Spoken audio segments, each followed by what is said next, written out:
প্রায় ৩ সপ্তাহ আগে ফুটবল স্টেডিয়ামে আমার প্রথমবার বলে একটা লং ব্লগ শেয়ার করেছিলাম। আজকে সেটারই সেকেন্ড এবং লাস্ট পার্ট। হ্যালো, আমি শ্রাবণী, যে চেষ্টা করে তার মুহূর্তগুলোকে গুছিয়ে রাখতে। গিয়েছিলাম ভারতের বৃহত্তম স্টেডিয়াম কলকাতার বিধাননগরে অবস্থিত সল্ট লেক বা যুব ভারতী স্টেডিয়ামে। প্রায় ৮৫,০০০ দর্শন ধারণ ক্ষমতার এই স্টেডিয়ামটি প্রধানত ফুটবল ম্যাচ এবং অ্যাথলেটিক্সের জন্য ব্যবহৃত হয়। আগের ভিডিও শেষ হয়েছিল রাতের খাওয়া দাওয়া এবং খাওয়ার পরে রাহুলের সাথে একটু বাইরে ঘুরছিলাম এটুকু দিয়ে। এবং আজকের এই ভিডিওতে আমি শেয়ার করছি তার পরের দিনের ভোর রাত থেকে সন্ধ্যা পর্যন্ত সময়টা আমাদের কেমন কেটেছে কিংবা আমি সময়টা কেমন কাটিয়েছি। রাতে খাওয়ার পরে বাইরে বেশিক্ষণ ঘোরাঘুরি এমনিই বারণ ছিল, আর আমার সাথে ছিল ৫ থেকে ৬ ঘন্টা সফরের ভীষণ ক্লান্তি। তাই রাতে মোটামুটি ১১টার মধ্যে ঘুমিয়ে গেছিলাম। তবে তার পরের দিন আমাদেরকে প্রায় ৪:৩০টার সময় তুলে দেওয়া হয়েছিল এবং বেশিরভাগ নর্থ বেঙ্গলের ছেলেমেয়েগুলোই ভলেন্টিয়ারিংয়ে লিড করছিল।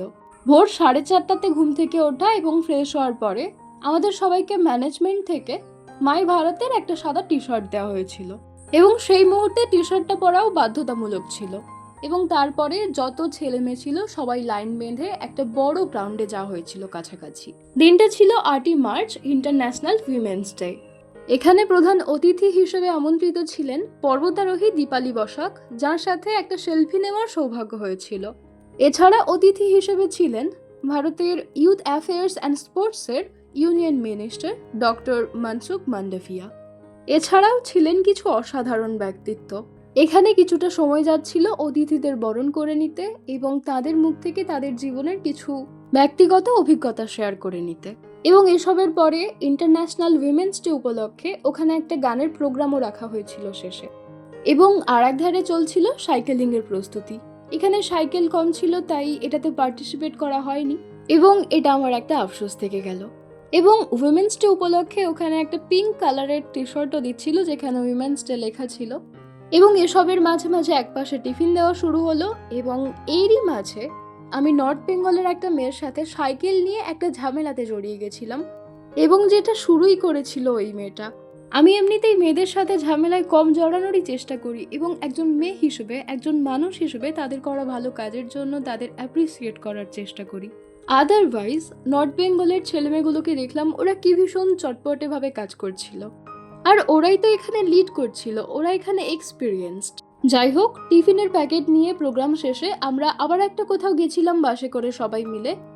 জায়গাটার নাম আমার মনে নেই, তবে প্রধানত এই জায়গাটিতেই মাই ভারত ক্যাম্পেইনের মূল প্রোগ্রামটা হচ্ছিল। এবং এখানে পৌঁছে ব্রেকফাস্ট করার পরে আমরা চলে যাই সেই বিশাল বড় অডিটোরিয়ামে। সারিবদ্ধ চেয়ার, অনেক মানুষ, আর সামনে একটা স্টেজ যেখানে প্রোগ্রামের শুরুতে বন্দে মাতরম গানটা পারফর্ম করা হলো। আর সত্যি বলতে পুরো অনুষ্ঠানের মধ্যে এই গানটাই সেরা লেগেছে। অনেস্টলি গানটা শুনে যথারীতি গুজবাম্প হচ্ছিল। এবং তারপরে একটা বড় স্ক্রিনে একটা ভিডিও প্লে করা হয়েছিল এবং তার বিষয় অবশ্যই ছিল যে মাই ভারত ক্যাম্পেইন আসলে কি, এর আন্ডারে কি কি কর্মসূচি করা হয়, কোন কোন রাজ্যে কি কি কর্মসূচি চলছে, ইত্যাদি ইত্যাদি। এবং এই পুরো সময়টা জুড়ে আমি, রাহুল এবং আমাদের এনজিওর আর একজন মেম্বার, যার নামটা আমি এই মুহূর্তে ভুলে গেছি, আমরা ৩জন একসাথে ছিলাম। এবং প্রোগ্রামের মাঝেই দুপুরে খাওয়া দাওয়া সেরে আরও কিছুটা সময় প্রোগ্রামে থেকে সন্ধ্যার একটু আগে আগে আমি, শুভ্রজিৎ দা, রাহুল এবং আর একজন যে ছিল আমাদের এনজিওর মেম্বার, আমরা ৪জন একসাথে বেরিয়ে আসি এবং সোজা বাস ধরে আমাদের বাড়ির গন্তব্যে।